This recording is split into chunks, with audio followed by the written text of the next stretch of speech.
Suzanne's Paparazzi Jewelry, 24/7 shopping available. 160920 is the code. Show her some love, like she showed us. K&A Custom Crafts on Facebook. Hey, what's going on, everybody? Welcome to the Coast to Coast Entertainment Network. I am Ace, and you're watching another episode of Tuesday Night Mania. So let me go ahead and introduce to you to the gentleman we have tonight. I know Joe's face is kind of hidden here, but we'll get to him in a minute. So number one, welcome in that man that we call Big B. If he had a wrestling name, I don't know. I don't know what he would call himself. It'd be Big Ball B. Big Ball B. Okay, I like it. And then welcome him in. We go Joe. Welcome in, Mr. Joe Kuntz. How's it going tonight, my man? I was going to do that standing up, but I figured I'd probably fall over. I'm doing good, guys. All right. And then, of course, welcome him in, our fearless leader, none other than Mr. William Hudson. How are you doing tonight, my man? Hey, I'm great, guys. How's everybody doing? Hope everybody's ready to talk some wrestling. Got a lot of good stuff this week, so ready to go. Absolutely. Can't ask for a better day right now. We're ready to get going. So, the first thing that we always talk about right here is we always break down, a little bit of AEW, a little bit of Impact. So with that, I'm going to go ahead. I'm going to turn this AEW portion over to none other than Joe. So, Joe, give us the breakdown of AEW, please. Well, I got to make up for last week, guys, because I wasn't on there. So, AEW this week, first show of the new era on TBS. Overall, we have Jade winning the TBS Women's Championship. They are calling her the next Goldberg, which she's probably got about 4 or 5 moves. So, I mean, she's about on that Goldberg level right now. Pretty good show. Wasn't too much, wasn't too less. It was a good start for where they're going. Hangman Page, Bryan Danielson. I want to say, and I'll go out on my opinion, that their first match was phenomenal. This one here was good. Wasn't as good as their first one, but I think it did its justice there. It gives Bryan Danielson that time off a little bit to spend with the family, which is kind of where he wanted to do with AEW anyways. He wanted to come in a little bit, do some shows, take time off. That's what they should do with CM Punk a little bit there, but that's a whole nother story. Ratings were up for their opening week. We'll see how they do this week, being that everybody's now used to them.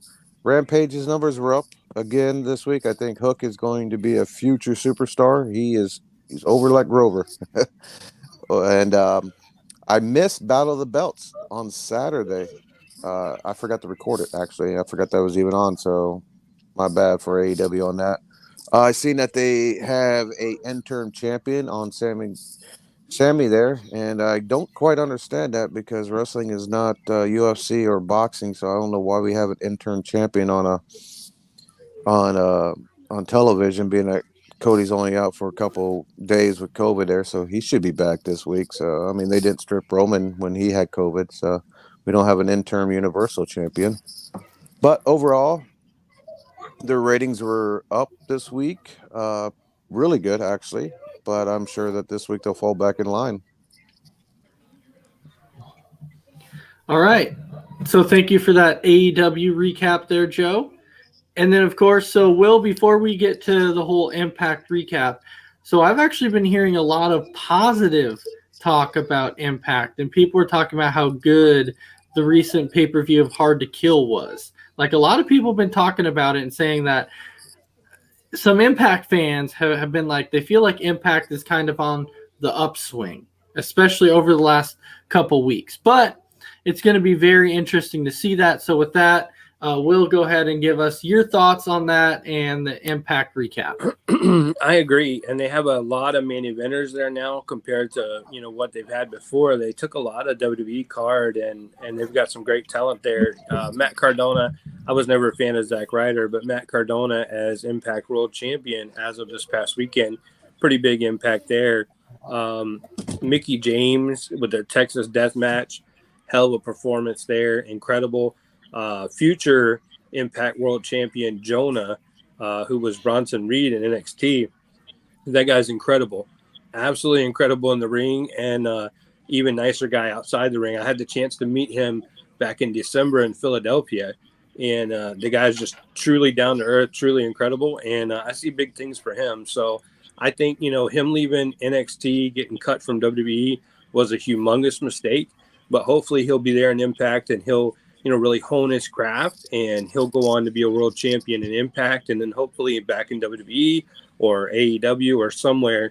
That guy's going to make a big splash. Really big deal. Wes Morrissey, they're just kind of using him, big cast. They're just kind of using him to make the main event look good. He has the potential to be world champion, but for some reason they're not putting their trust into him to be the world champion.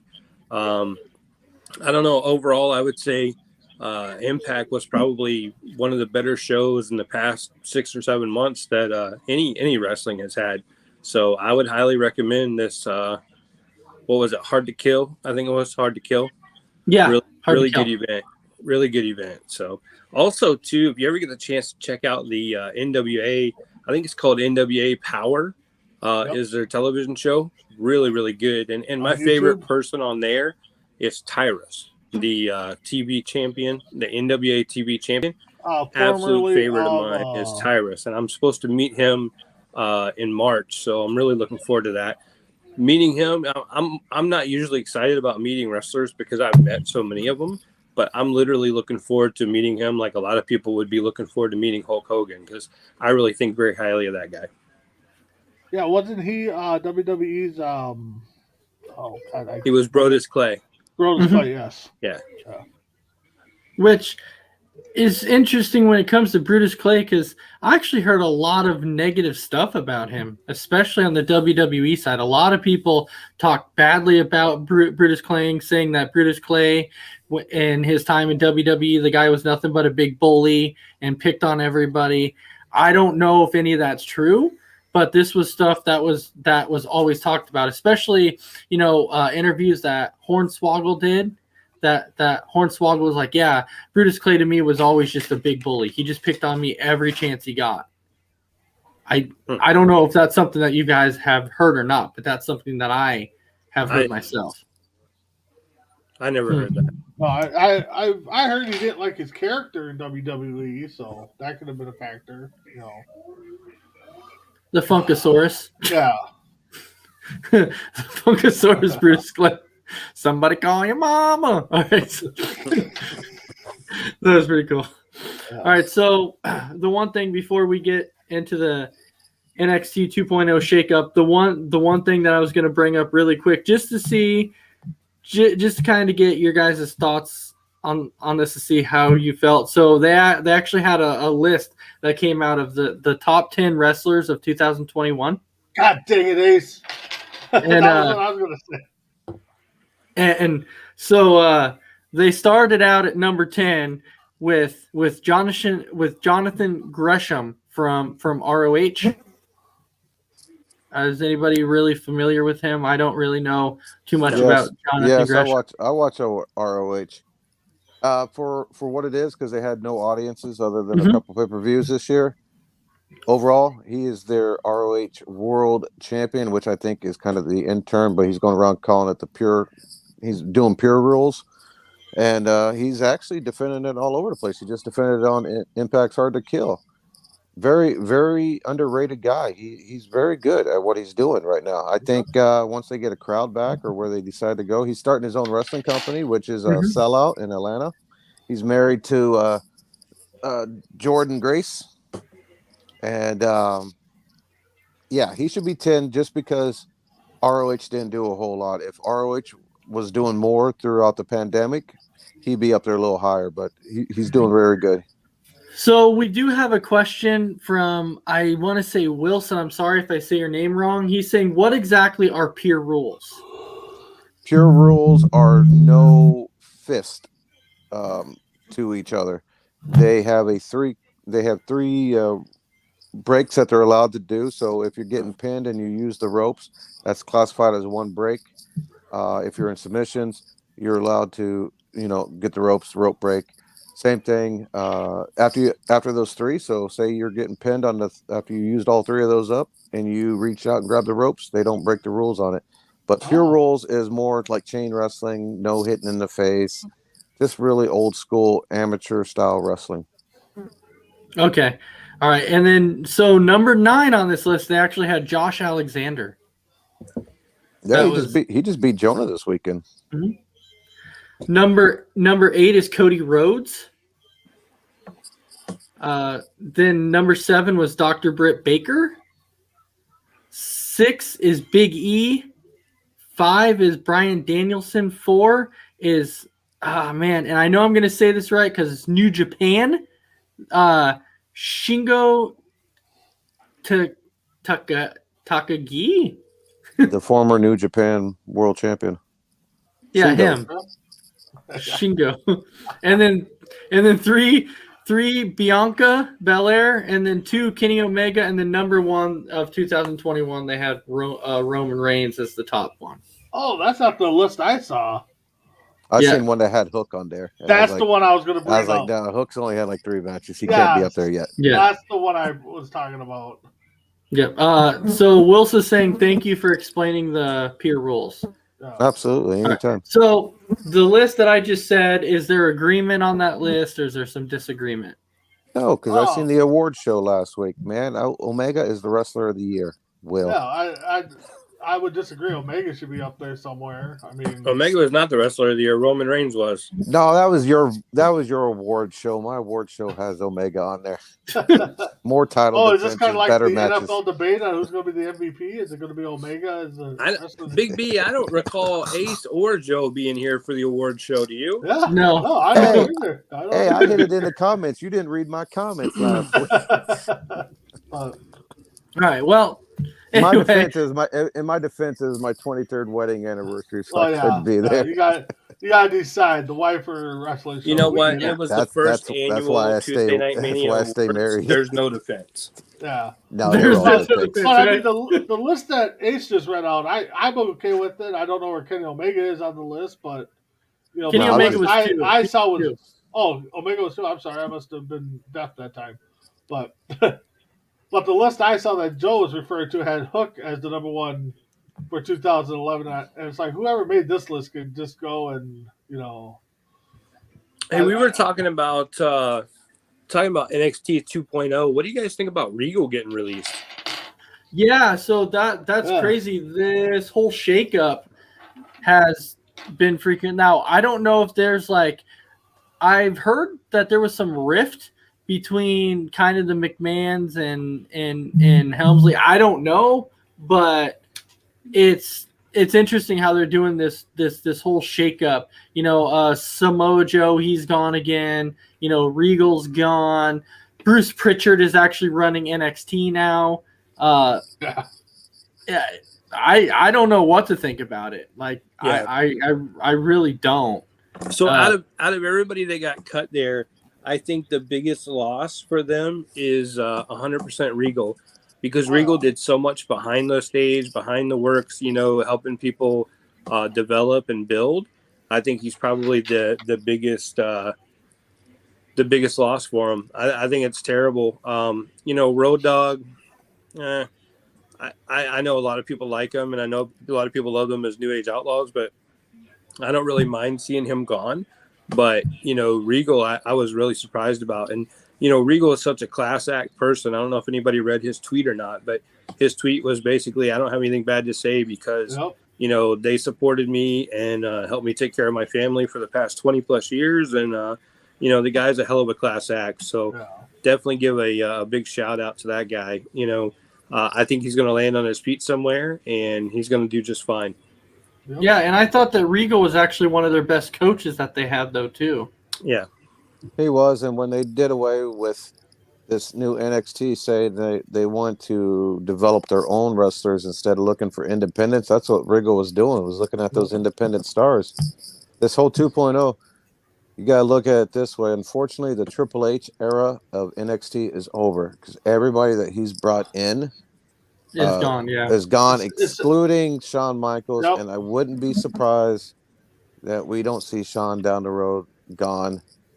Um, That especially that would be sad. with this 2.0 new version they got. Oh. But those guys are going to land on their feet. Regal, I believe 100% he's going to AEW, and Oh, yeah. AEW would benefit from having a guy like him there. I think Joe's going there too. I think.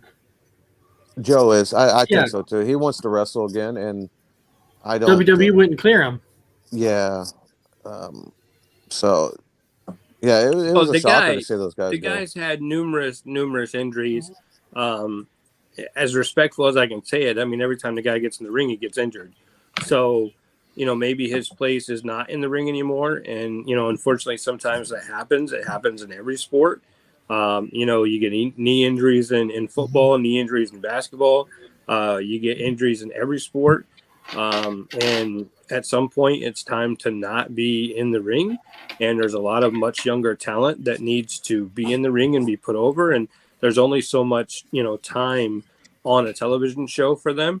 So I agree that he could probably help develop people, and did a pretty decent job as commentating and other things like that. But if you get hurt every time you get in the ring, it's probably time to not be in the ring. There's guys that wrestled for a lot longer than Joe did and never sustained any injuries. So Johnny Bravo saying Triple H will buy ROH and start a new Monday Night War. No, I don't think so. No, but I mean, have you guys heard anything about some kind of like beef or anything going on between McMahon? I read it, but Triple H had that health scare, and I think they did a lot of what they're doing to take some stress off of him. I think it's more to help him have some relief where, as a COO, he was ultimately leading the entire company, and he was running the almost single-handedly, and then really almost single-handedly running WWE with Stephanie, and Vince just kind of okay and stuff, or veto and stuff. So I think it's more along the lines of they're trying to relieve some stress off of him with the NXT part of it, and everybody has their own opinion of, well, they must be trying to take him out, or they must be trying to get rid of him, or whatever. But in reality, if you think about it, the guy's a member of their family. He's the father of Vince's grandchildren. I'm pretty sure they're just trying to take some stress off of him, because wrestlers don't tend to live very long lives, and ones that are stressed out all the time tend to live even less, or live even shorter lives. And I think a lot of it has to do with taking stress off of him, and people are blowing it out of proportion and saying that there's some big feud, or they're trying to push him out, or that's not it. I mean, I think he owns enough stock where he could sell his stock tomorrow if he had to, and never have to work again on his own. But I mean, you can see why people are saying it though, because look at NXT was this, the gold, black brand. Now they bring out NXT 2.0, change it all up, which I think is more entertaining. But now you're firing everybody that's tied to Triple H. You get rid of all the wrestlers Triple H brought in. So I mean, I can see why fans and reports and rumors are saying that there's a little beef. But you know what though? 5 years ago, it wasn't Triple H's; it was Dusty Rhodes. Yep, exactly. You're right. So I mean, I think they put him there. He did a hell of a nice job. He had some things come up, and you got to remember the guy is inside of the very tip top circle of the entire wrestling world. He's part of that closed door, very small round table, like the old NWA meetings that they would have, where they would have so many people would join those meetings, and then that was it, and they would close the door, and those people's opinions mattered. And I think that's exactly it. He sits down with Vince, he sits down with Stephanie. I don't think there's any issue there. I think it's taking stress off of him. No, I agree with you. I just can see why the rumors are out there. Well, yeah. I think too. There's there could be a little beef there, because say Will's Vince and I'm Triple H. I have my opinions on what I think should be going on in wrestling, and Vince has his opinions on what he thinks. And then ultimately, at the end of the day, right or wrong, Vince signs the paychecks. So his opinion is going to be the end all be all. So I could see there being beef there a little bit, because you got two different visions, You got Vince as an owner. You got Triple H not only as a major stockholder and higher up in there, but he's been one of the boys. He's been in there, so he knows, you know, a thing or two about what goes on inside the ring, a little bit more than Vince. So you're gonna have it where people are gonna disagree. I think that it's time for Vince to kind of let loose the reins and let other people run it, not Bruce Pritchard or Khan, but maybe a Triple H and Stephanie and things like that. So Shane, I yeah. and Shane and those guys, I think it's that time because wrestling's evolving. I mean, Vince is always going to evolve. I mean, WWE is always going to be the end all be all when it comes to new things out there. But as far as in ring product, I think it's time to have newer, fresher faces in there trying to help build the company. I agree with that, but I also think too a major perception issue with Triple H is, well, he was a wrestler, so he's one of the boys, so he's for the wrestler crowd, but in reality, he is an elitist and he is part of that elite inner circle and he's part of that billionaire brunch club. You know what I mean? So I think a lot of it has to do with the fact that, he was at one time, but he positioned himself properly to move up into that elite club where he's not really a wrestler anymore. He's a guy that runs a company, and it's a That knows global, wrestling. worldwide, billion-dollar company. Yeah, and they Mhm. didn't really lead on with Triple H. We know that he had surgery, he had a heart surgery there, but the rumors are that that surgery was a lot worse than what people have said, and Yeah. pretty much I think they're saying Triple H's in-ring career is over with, and I can see that.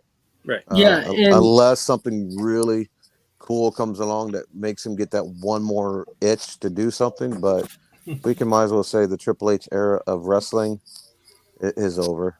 yeah, So and wasn't that's where the confusion correct was. me if I'm wrong. Right. Wasn't he suffering from like the beginning stages of the same thing that killed John Ritter?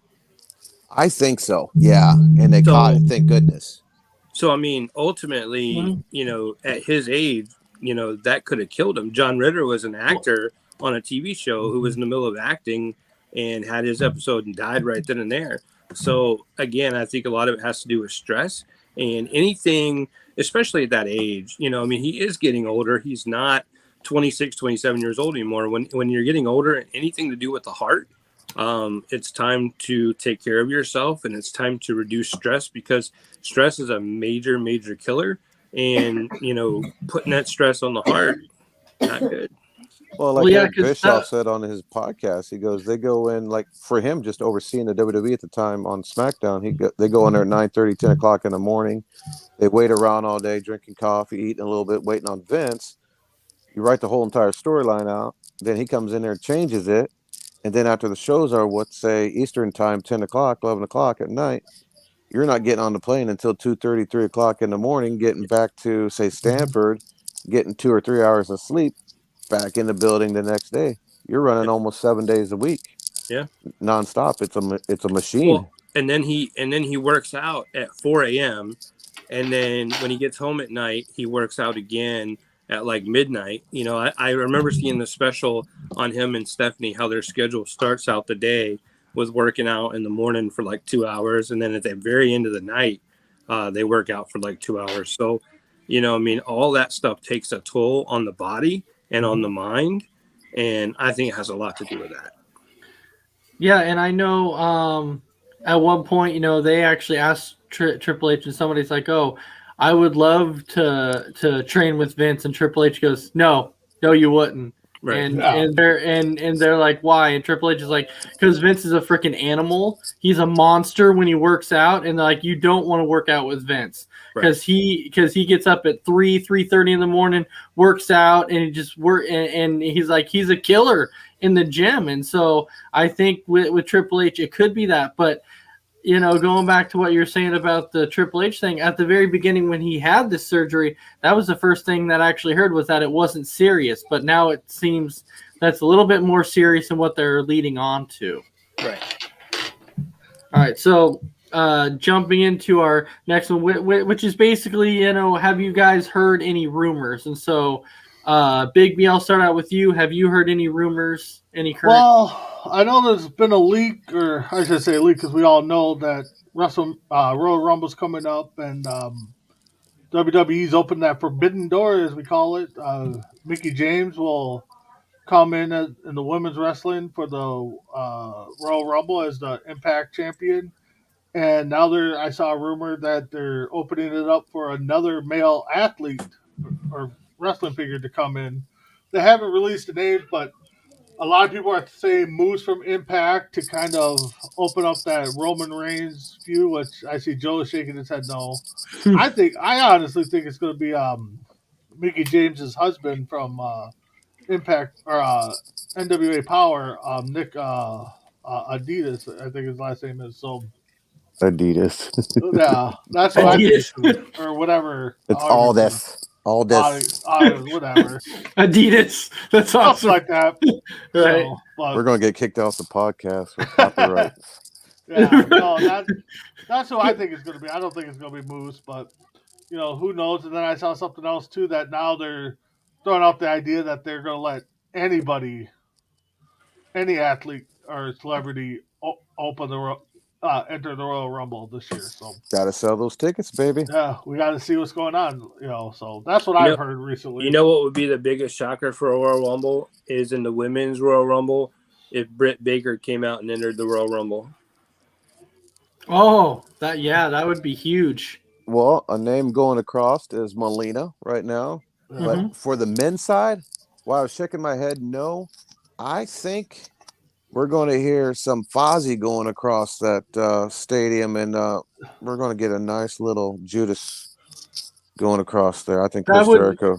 That would be because really he does cool. have a good relationship with Vince. He really does. And there also has been another rumor that Vince and Khan have kind of opened the doors on collaborating on some projects. So. And they need to. Honestly, they need to because they need to sell WrestleMania tickets. They need to sell Royal Rumble tickets. They need to sell wrestling in general. I mean, and I know. There's been a lot of speculation because as people saw on the women's side of the Royal Rumble, Michelle McCool's going to be in the match. So everyone's like, does that mean that the Dead Man is going to make an appearance at the Royal Rumble because Michelle McCool's there? And I said, you know what? He could show up at the Rumble, but that doesn't mean he'll be in the building to wrestle in the Rumble. You know what? He'll probably be in the building, and he'll probably have his clothes with him, his gear. I don't think he'll get in the ring. I would say God, I hope not. Yeah, he's already kind of said that his career. He does not want to tarnish that character anymore. No, but he said, but he could do it. He could do it in the Rumble. I mean, and get away with it. But and he did say that if Vince calls, he would pick up the phone and listen. Oh, absolutely, everybody would. Yeah. He could come out and do a promo. I mean, he could come out, do some kind of promo about his wife. Making every diva rest in peace or whatever. I don't know. Do something, but that's what everyone's been asking because she's there. Is Undertaker going to make some kind of appearance? God, I hope not. Unless it's a promo, right? Well, Unless it's a promo. Well, yeah, because I could see him doing a promo. Let the dead man, let him die. Let him die. Let the career be dead. Let it rest in peace. Or think of this: he could be there at the Rumble, and they can do an appearance for him, being at WrestleMania's in Texas, and we get Undertaker in the Hall of Fame. That would be cool. That could kick out. I like Joe. You need to be a producer of and a writer for WWE. No, I get fired. I get fired. So WWE is not the end all be all anymore, man. I go do AEW or Impact where I know my job's a little more safer right now. So we have a comment that's saying Jericho already knocked on the door for appearing on Broken Skull. Yep. Well, yeah, he did because he was AEW and Vince agreed to it to allow him to be on Broken Skull.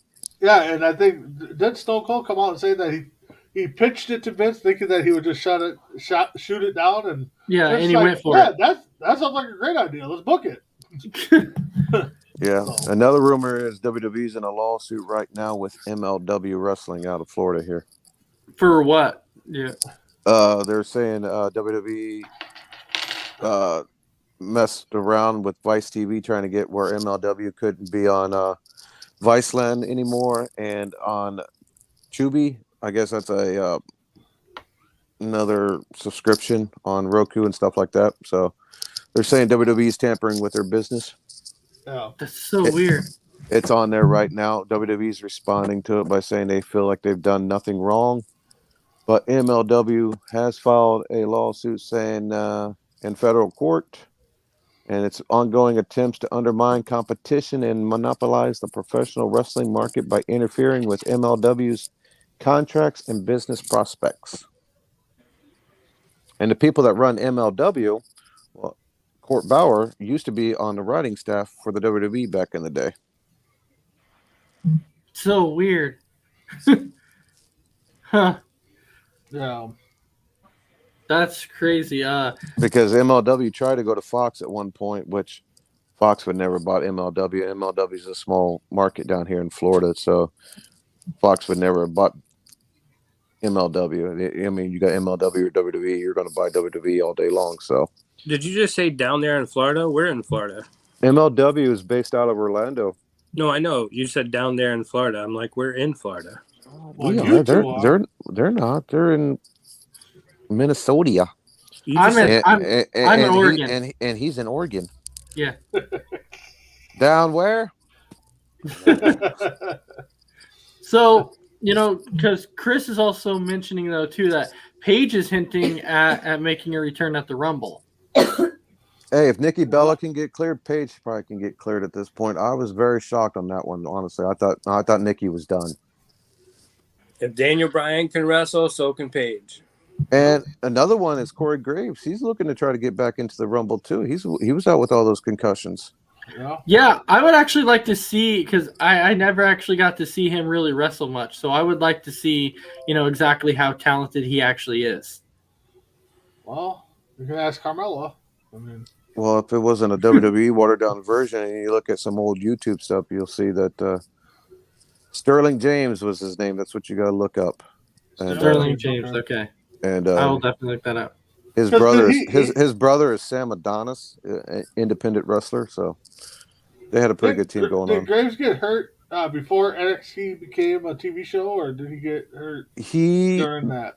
He was part of FCW, and then when NXT formed, he was on doing a couple shows there, and he was doing their live events. Okay. And he got just too many concussions at that point. So no, he never really made it big on NXT at all. Okay. All right, so the next one that we'll jump into is we're going to talk about the historical moment of the Royal Rumble 1992.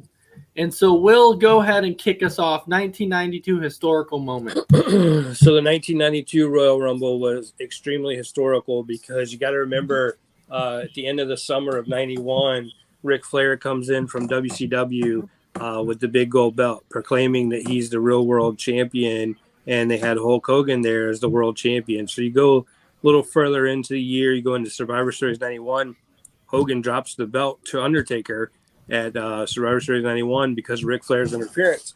So because of that, they created this random you only had a week to buy it. You only had a week to prepare for it. Pay-per-view called This Tuesday in Texas, where The Undertaker battled Hulk Hogan to defend the WWE title. So Hulk Hogan wins it back, controversial fashion, hits Undertaker with his own urn, wins the title back. So Jack Tunney, then WWE president or WWF president, decides, well, in the Royal Rumble, instead of there being a champion, the winner of the Royal Rumble will be the champion. So you go into the match, you have all kinds of top talent, top stars. It didn't allow for a great undercard for that Royal Rumble. There were a couple good matches, but it didn't allow for a great undercard because there were so many top talents in the Royal Rumble. Undertaker was in it, Jake the Snake was in it, Macho Man was in it, Sid was in it, Hulk Hogan was in it, Ric Flair was in it. Texas Tornado. Pretty much anybody you could think of was in this Royal Rumble, and it was for the world title. So it comes down to the final three. The final three in the Royal Rumble ends up being Ric Flair, Sid, and Hogan, and everybody's thinking at this point that it's got to be Sid. Sid's the favorite to win it. So Hogan gets eliminated by Sid. Hogan reaches up, grabs Sid's hand. They're tugging back and forth. Ric Flair comes over, scoops Sid out of the ring, over the top rope, wins the world title, which sets up the main event for WrestleMania, which everyone thinks is going to be this colossal main event. Finally, after all this time, you're going to have the biggest wrestling champion ever in the NWA, which would, of course, have become WCW by then, and the WWF champion or biggest champion they've ever had, Hulk Hogan, Flair, and Hogan. It doesn't happen.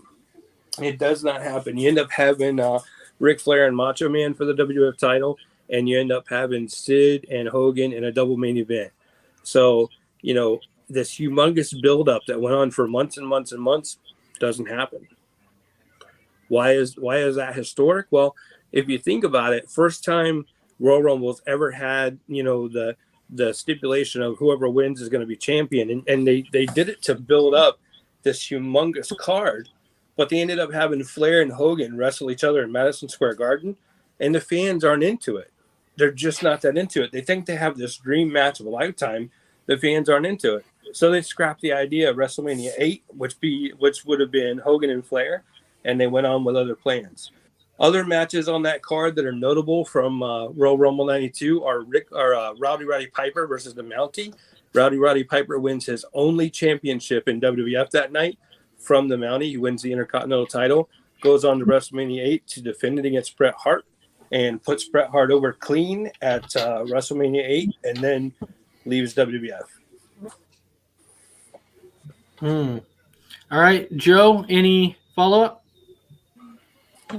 This is by far probably my most favorite Royal Rumble. Because a lot of people say that. You look at the list from the Bulldog went in there at number 1. He lasted 23 minutes and 33 seconds.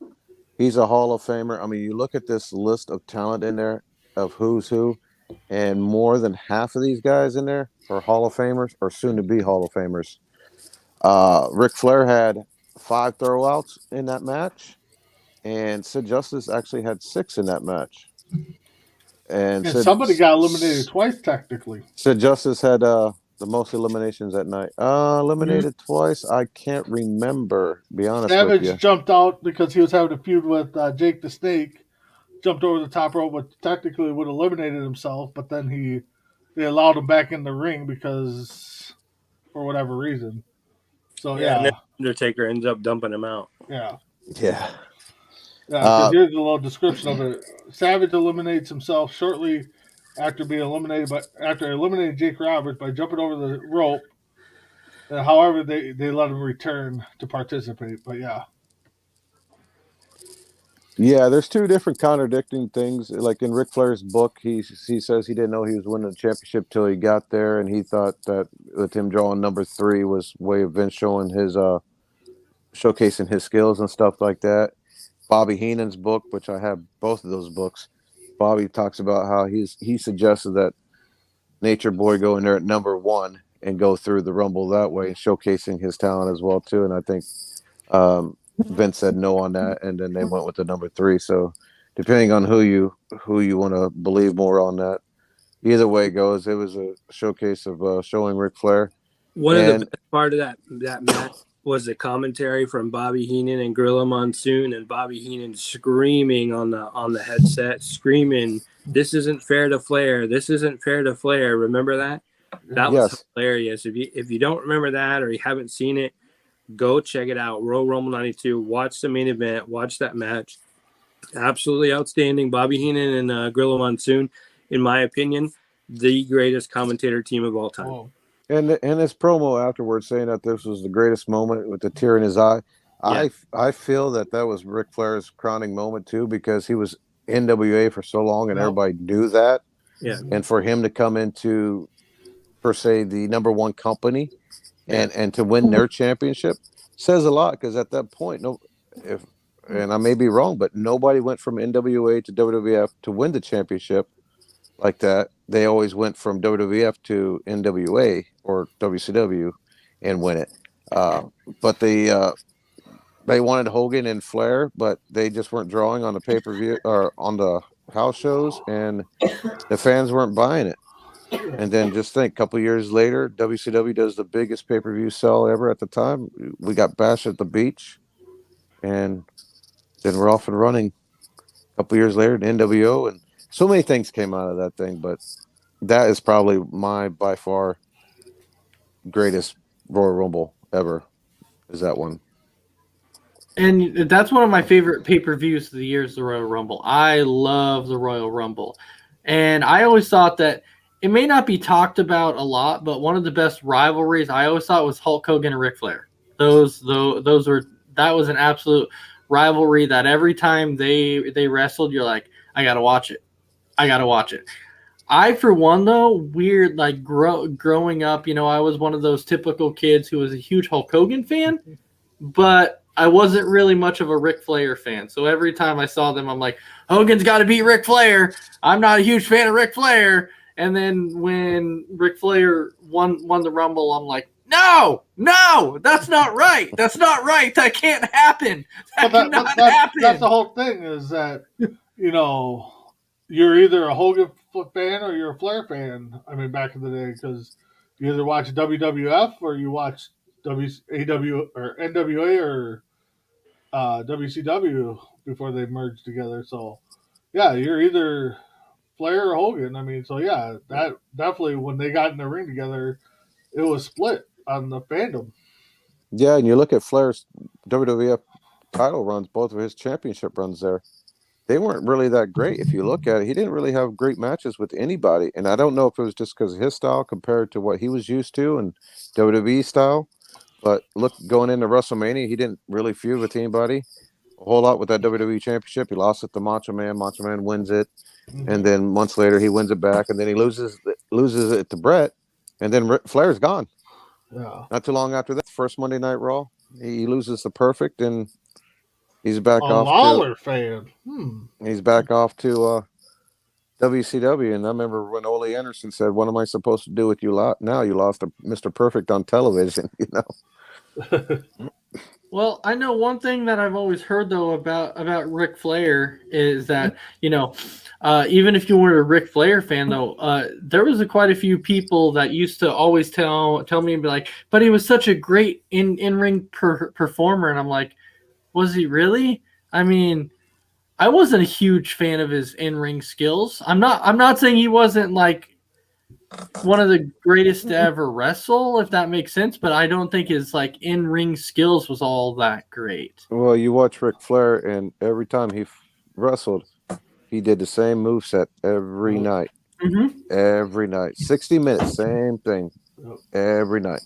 But I mean, some of his best matches was with Steamboat, Rhodes, Sting, and most of those guys were always in WCW, NWA. So he got to work with them, nightly. So where he comes to WWF at the time, and he's got new faces, and I mean, even in WWF, his moveset was the same. Swing him corner to corner, he flips over, he goes and runs down the other corner, up, and either gets chopped coming off the top rope or he chops you off the top rope. So I think he only nailed that move 5 times in his whole career where he lit up somebody. But let me ask you this: speaking of the '92 Royal Rumble, would you have been okay if Sid Justice would have won the Rumble? I'm surprised he didn't. At the time, it would have made sense, but being a kid, you didn't really see the story they were building. But being an adult, looking back on it, there was no way anybody was gonna win that, but Ric Flair.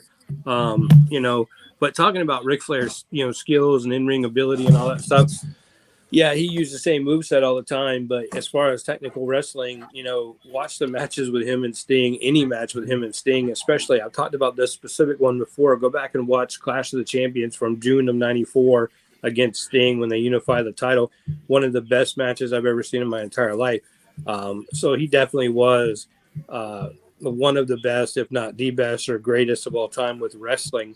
Also, too, Ricky Steamboat and Ric Flair, Spring Stampede '94, no winners declared. That is another great showcase of wrestling. So definitely he was a true wrestler. Bret Hart versus Ric Flair, November 92. Bret Hart wins the WWF Championship.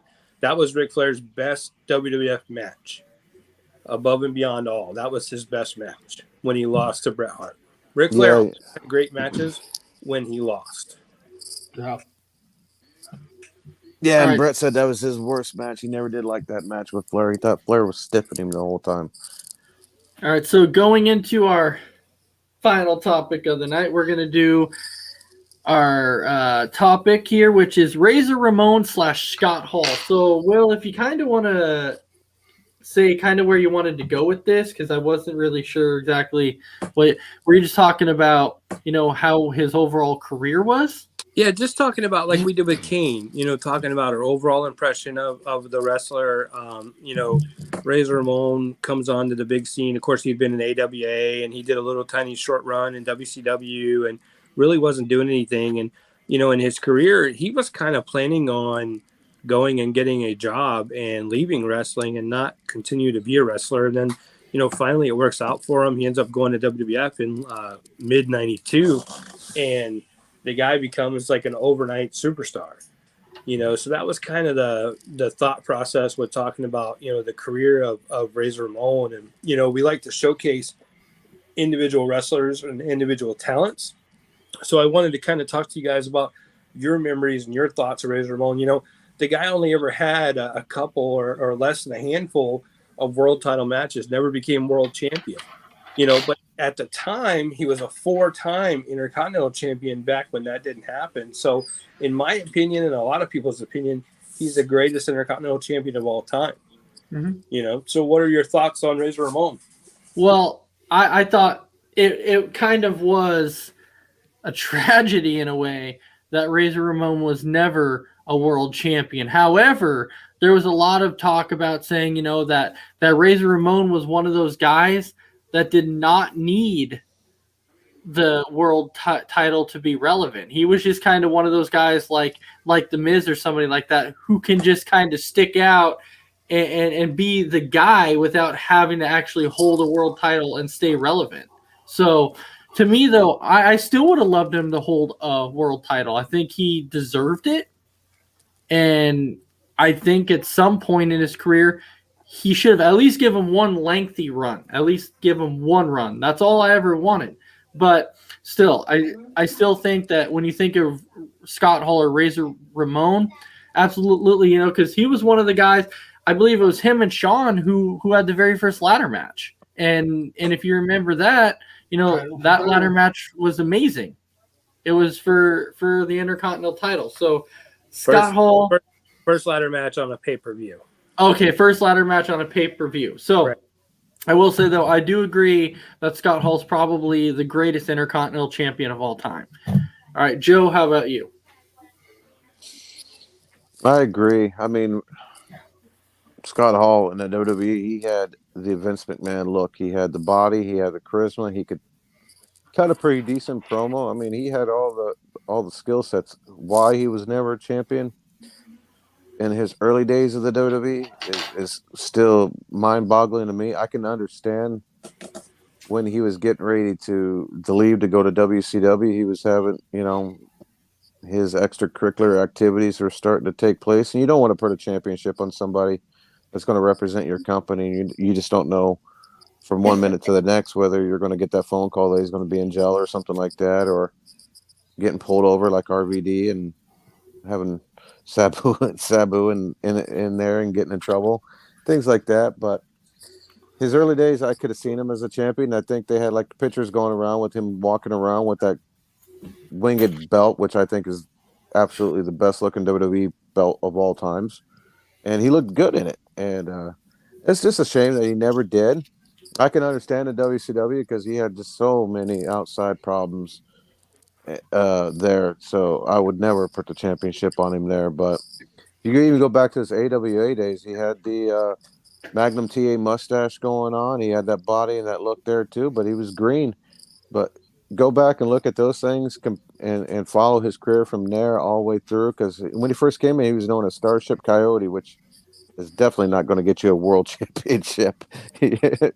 But follow it from there all the way till to his WCW run, you'll see how much he grew. He grew as a wrestler, but it's a shame. I say that he will go down as one of the greatest Intercontinental champions. The other one I would throw in there as the greatest would be Chris Jericho on the Intercontinental title. Those two guys definitely defied what the Intercontinental champion should have been or should be. See, and the reason that I don't consider Jericho on that list, the only reason is because when Jericho was in there, by that time, that title and those other titles were switching so much back and forth that, Yeah, true. it was a lot true. easier to build up the title reigns, where when Razor was doing it, you didn't really see title changes like that. So that's his kind first of loss weird, wasn't it to Jeff Jarrett? I think it was after he got the Intercontinental title. His first loss was at the Rumble to Jarrett, wasn't it? Yeah, 95 Rumble 95. But that's why I consider him to be the greatest. Now Razor actually lost it to Diesel in July of 94 on Superstars, and then won it back or it was June of 94, and then won it back at SummerSlam 94. So, but also too, going into Nitro when the whole Monday Night War started, there's not a lot of guys you could have sent in there to start that war. You couldn't have just sent anybody in there to start that war. Luger went in almost a year earlier on Monday Nitro and didn't make really that much of an impact at all. But then Scott Hall comes out, cuts a promo, and all of a sudden it's all believable and it's realistic. And, that speaks a lot to the power of his character, of him personally as well, to where he could go into WCW and people really believe that this guy is a major star and is going to take over their company. So not just anybody could have done that. Hey, yo. But the thing Big with, B. There you go. the thing that you talked about with Hall and Luger going to WCW, the reason why Hall's was so believable is he came through the crowd. I mean, nobody knew, the internet wasn't that big of an issue, and he comes through the crowd, jumps in the ring, stops a match. I mean, that's why it was believable that, Right. the takeover was coming. But for me, but Lex did too, though. Lex come down the ramp and stood in the middle of the ramp while Sting and Flair were having their match. Are you talking about Nitro? Yeah. At All America? Yeah. Well, yeah. I mean, yeah, he popped out, but yeah, I mean. Well, you look at Luger the week before he was on Raw. Yeah, and that's the whole thing is that one they came up to where all the wrestlers are coming through. Now, if Luger would have been at the All America, came through the crowd, probably would have got a different reaction. Be like, oh my god, what's he doing here? I mean, he got that reaction, but it would have been more believable if they would have brought him through the crowd a little bit. I mean, I get what you're saying there, Will, but yeah. Point being though is there's not you couldn't have taken a Hurricane Helms and put him in the middle of the ring and said, we are taking over. I mean, it's a group of them, but yeah, I mean, you couldn't just put anybody in there. You had to have somebody that was believable, and that I mean, especially me, I think I was like 12 or 13 years old. It was extremely believable that Razor Ramon had been sent by Vince McMahon to WCW to destroy it. Because we didn't have internet back then. Well, yeah, because internet was like a year later, I think, when it really started getting big. But I mean, it was so believable. And then the next thing you know, a couple weeks later, you got Nash. And Nash had just been their world champion. So all of a sudden, I don't think it would have worked or even been nearly a tenth as successful as it was if it had been any other guys. All right. Well, yeah, you're probably right. Well, we're at that time now to where we're going to finally go and do our final thoughts on things and go ahead and start to do our live wrap up. So, Big B, you go ahead and kick us off with any of your final wrap up here, your final thoughts or anything. No, I'm happy we get to do the show every week, and Sunday we get to do Between the Ropes. Thanks for everybody for viewing and commenting. And the one thing that kind of bugged me for AEW is I don't know why they keep putting their big matches first. I just don't get it. So, but with that being said, thanks everybody, and check us out next Tuesday. All right, Joe, how about you? Oh, to comment on that thing with Big E there, it's to draw viewership. all eyes are watching, And then they give you that big reveal of Malachi Black's House of Black. Who was it? They got you the curtain jerker there. Now you got to tune in this week to find out who the House of Black is. That was my disappointment of it because I was like, did they show it? And I rewatched it a couple times. I'm like, wait, they didn't show who it was. And then I thought it was Jericho. It's going to be Julia Hart first, I think. No, I think it's going to be Brody King.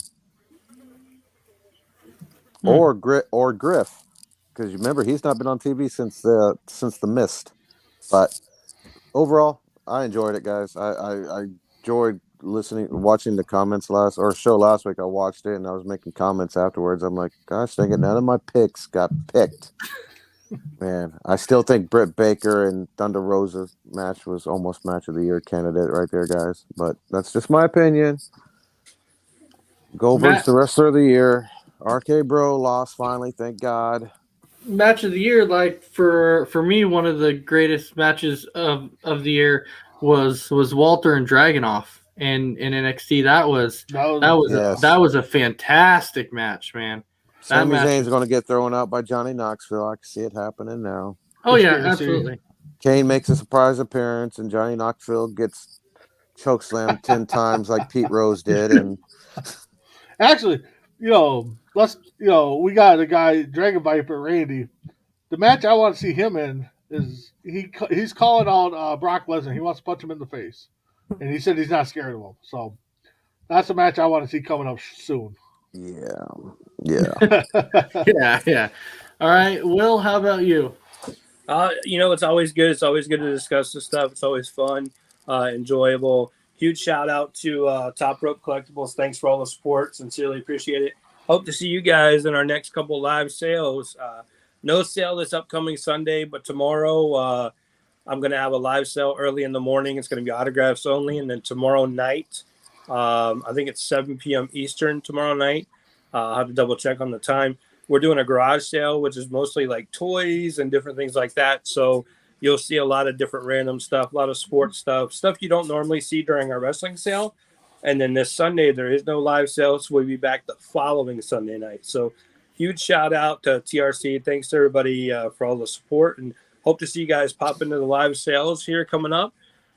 Really appreciate everybody at Coast to Coast Entertainment Network. Shout out to Crispy Bacon. If it wasn't for him, this wouldn't be possible. So we really appreciate you, Chris.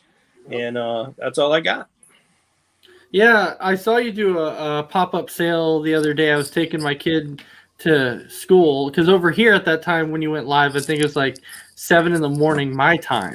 And so I'm like dropping my kid off at school. I'm scrolling through Facebook. I'm like, what? I was like, Will's doing a live right now? I was like, what? I was like, home.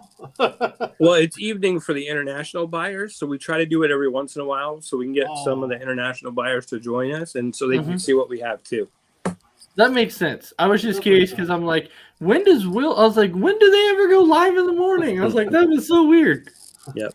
Every once in a while. Cool. But it was kind of cool at the same time. But anyways, so thanks for all of our viewers watching. We definitely could not do this without our viewers because we gotta have viewers in order to do this. We could not do this without Chris. And I want to thank Big B, Will, and Joe for being on tonight also. And with that, I hope everybody has a fantastic night. And we will see you next Tuesday for another episode of Tuesday Night Mania. Y'all come back now. You here? You here?